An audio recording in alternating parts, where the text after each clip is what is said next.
आर्यन शहर की भागदौड़ से दूर अपने पूर्वजों के इतिहास की तलाश में अपने पुश्तैनी गांव राखीगढ़ आया था। होली का त्योहार नजदीक था और गांव में अजीब सी खामोशी छाई हुई थी। शहर में जहां लोग होली का मतलब हुड़दंग और शोर होता है, यहाँ लोग सूरज ढलते ही अपने दरवाजों पर काली हल्दी की लकीरें खींच रहे थे। आर्यन की दादी ने उसे सख्त हिदायत दी थी, बेटा यहाँ की होली शहर जैसी नहीं होती। दोपहर के बाद घर से बाहर मत निकलना और चाहे जो भी हो जाए किसी अनजान चेहरे पर गुलाल मत मलना। गांव के लोग और उनके अंधविश्वास। आर्यन इतना कहकर ये बात टालकर चला गया। होली की सुबह आई। गांव के चौक पर कुछ लोग ढोल बजा रहे थे, लेकिन उनकी आंखों में उल्लास नहीं, एक डर था। दोपहर होते होते पूरा गांव वीरान हो गया। आर्यन अपने कमरे में बोर हो रहा था, तभी उसे खिड़की से बाहर किसी के पायल की आवाज सुनाई देती है। उसने बाहर झांका। गांव की पुरानी बावड़ी की एक तरफ एक औरत जा रही थी। उसने सफेद रंग के कपड़े पहने हुए थे, जो होली के दिन थोड़ा अजीब था। आर्यन अपना कैमरा और गुलाल की पुड़िया लेकर चुपके से घर से बाहर निकल गया। जैसे ही आर्यन बावड़ी के पास पहुंचा, वहां अचानक आर्यन को बहुत तेज गर्मी लगने लगी। हवा में एक अजीब सी सड़ी हुई चमेली सी गंध सी फैल गई। वह औरत बावड़ी की सीढ़ियों पर बैठी थी।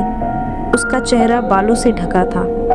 अरे ओ, आज होली है और आप ऐसे सफेद कपड़ों में? बुरा ना मानो, होली है।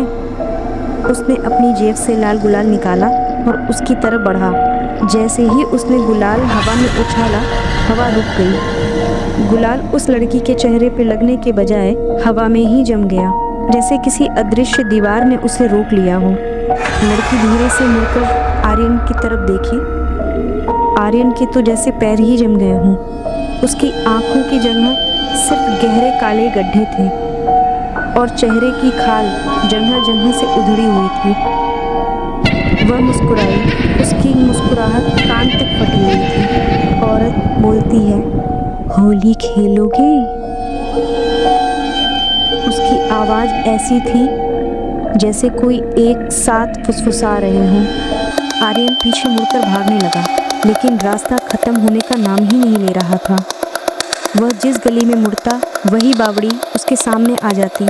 अचानक उसे महसूस हुआ कि उसके कपड़ों पर लगा गुलाबी रंग अब गीला हो रहा है। उसने नीचे देखा।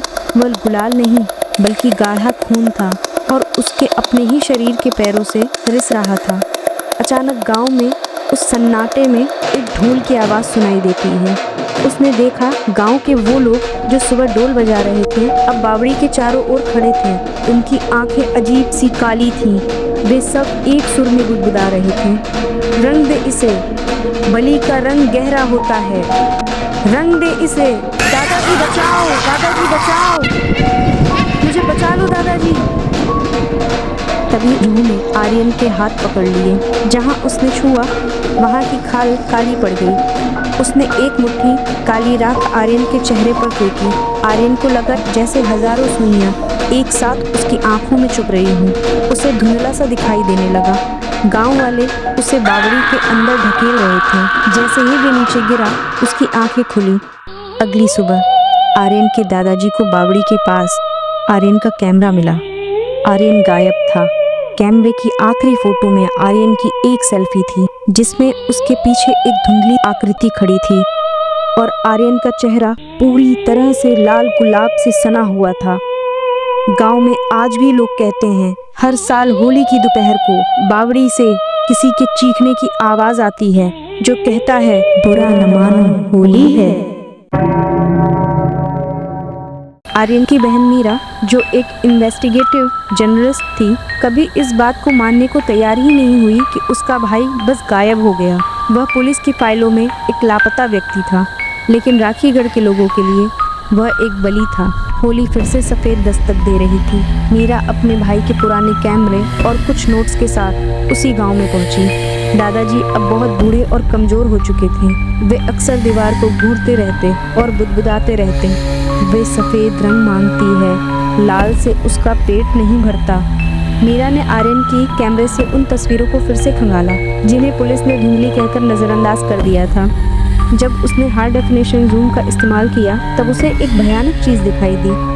उस आकृति के गले में एक अनोखा लॉकेट था जो बिल्कुल वैसा ही था जैसा उसकी दादी की पुरानी तस्वीरों में था। मीरा सोचने लगी, क्या वह रूह उसके अपने परिवार से जुड़ी थी? होलिका दहन की रात आ गई। गांव के लोग मीरा को देखते ही अपने घर की खिड़कियां बंद कर लेते। आधी रात को जब गांव के बीचों बीच होलिका दहन की आग लगाई गई तो मीरा ने देखा कि आग की लपटें सामान्य नारंगी नहीं बल्कि नीली और सफ़ेद थी। भीड़ के बीच वही ढोल बजाने वाले खड़े थे। उनकी उम्र 5 साल पहले जैसी ही लग रही थी, जैसे मानो वक्त ठहर सा गया हो। अचानक ढोल की थाप तेज हुई और मीरा को भीड़ में एक चेहरा दिखाई दिया। वह आर्यन था।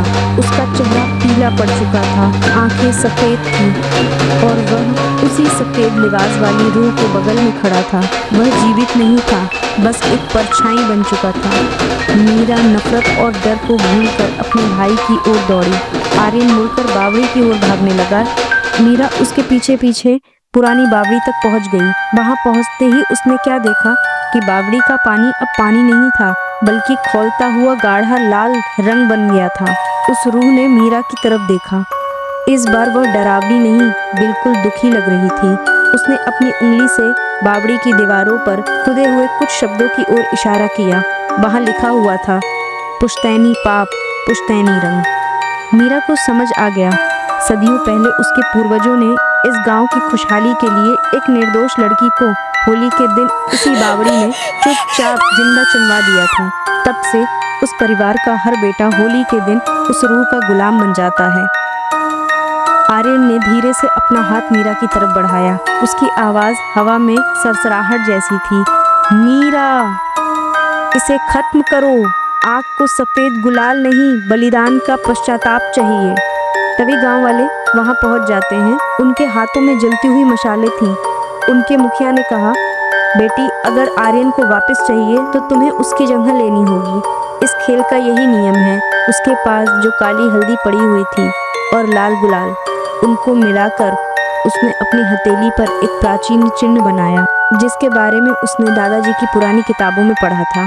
उसने जोर से चिल्लाकर कहा, मैं श्राप स्वीकार नहीं करती, मैं इसे राख करती हूँ। उसने अपने हाथ की वह राख सीधे बावड़ी के खौलते पानी में फेंक दिया। एक जोरदार धमाका हुआ। पूरी बावड़ी कांपने लगी। वह सफ़ेद रूह और आर्यन की परछाई धीरे धीरे धुएं में बदलने लगी। अगले दिन सुबह बावड़ी पूरी तरह से सूख चुकी थी। वहाँ ना तो खून था ना पानी। गांव के लोग अपनी सुध बुध खो चुके थे, जैसे वो किसी गहरे सम्मोहन से जागे हों। मीरा को आर्यन तो नहीं मिला, लेकिन उसे बावड़ी की तलहटी में आर्यन का वह कड़ा मिला जो वह हमेशा पहनता था। गांव अब पहले जैसा नहीं था। वह दहशत खत्म हो चुकी थी। हालांकि जब मीरा शहर वापस लौट रही थी, उसने कार के पीछे वाली सीट पर देखा कि सफ़ेद रंग का गुलाल का छोटा सा ढेर पड़ा हुआ है और हवा में उसी तरह सड़ी हुई चमेली की गंध आ रही थी। शायद होली अभी खत्म नहीं हुई थी। मीरा अपने अपार्टमेंट में वापस आ गई, लेकिन राखीगढ़ की वह महक, सड़ी हुई चमेली और पुरानी राख उसका पीछा नहीं छोड़ रही थी। उसे लगा कि बावड़ी में उस प्राचीन चिन्हों को फेंककर उसने खेल खत्म कर दिया है। लेकिन कुछ खेल खत्म कभी नहीं होते हैं, बल्कि अगली पीढ़ी तक पहुंचने के लिए खेले जाते हैं। शहर की भीड़ भाड़ में मीरा को लगने लगा कि वह सुरक्षित है, लेकिन होली के अगले ही दिन उसके घर के शीशों पर हाथ के निशान उभरने लगे। उसने जितनी बार भी साफ किया, वे उतनी गहराई से वापस आ जाते थे। एक रात जब मीरा सो रही थी तो उसे अपने बेडरूम में वही ढोल की आवाज़ सुनाई दी। उसने चीखकर लाइट जलाई, लेकिन वहाँ कोई नहीं था। बस फर्श पर एक सफ़ेद गुलाल की लकीर खिंची हुई थी जो सीधे उसके बाथटब की ओर जा रही थी। अब उसने बाथटब का पर्दा हटाया तो उसका दिल बैठ गया। बाथटब में पानी नहीं बल्कि पूरा खून से भर गया था और उसके बीचों बीच आर्यन का कैमरा तैर रहा था। मीरा कांपते हुए उस बाथटब से कैमरा निकालती है और उसे ऑन करती है। कैमरे पर इतना लिक्विड गिरने के कारण कैमरे को खराब हो जाना चाहिए था, लेकिन वह चल रहा था। उसमें एक वीडियो प्ले होता है जो उसने पहले कभी नहीं देखा था। वीडियो में आर्यन बावड़ी के अंदर गिर रहा था, लेकिन वह मरा नहीं था। वह अंधेरे में किसी से बात कर रहा था। कैमरे की लेंस पर वही सफेद रूह का चेहरा आया। उसने अपनी फटी हुई आवाज में कहा, बलिदान केवल शरीर का नहीं होता है, वह कुल का होता है। एक गया तो दूसरे को आना ही होगा। मीरा को अचानक महसूस हुआ कि उसके अपने हाथ ठंडे पड़ रहे हैं। उसने आईने में देखा, उसकी आंखों की पुतलियां धीरे धीरे सफेद हो रही हैं। उसे समझ में आ रहा था कि उस रात उसने बावड़ी में श्राप नहीं तोड़ा था, बल्कि उसे सक्रिय कर दिया था। वह काली हल्दी और लाल गुलाल का मेल उसे खत्म करने के लिए नहीं, बल्कि उस रूह को मीरा के शरीर में बुलावा देने के लिए था। अचानक घर का दरवाजा अपने आप खुल जाता है। बाहर गलियारों में कोई नहीं था, लेकिन हवा में हजारों लोगों की फुसफुसाहटें सुनाई दे रही थीं।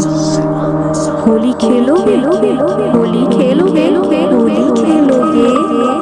होली खेलोगे। मीरा भागना चाहती थी, लेकिन उसके पैर वापस राखीगढ़ की दिशा में ले जा रहे थे।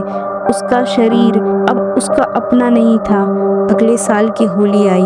राखीगढ़ का गांव फिर से वीरान था, लेकिन इस बार बावड़ी के पास एक नहीं बल्कि 2 सफेद आकृतियां थीं। गांव के लोग आज भी दूर से उस बावड़ी को देखते हैं। अब वहां ढोल नहीं बजता, बल्कि एक लोरी सुनाई देती है, जो मीरा अक्सर बचपन में आर्यन को सुनाती थी।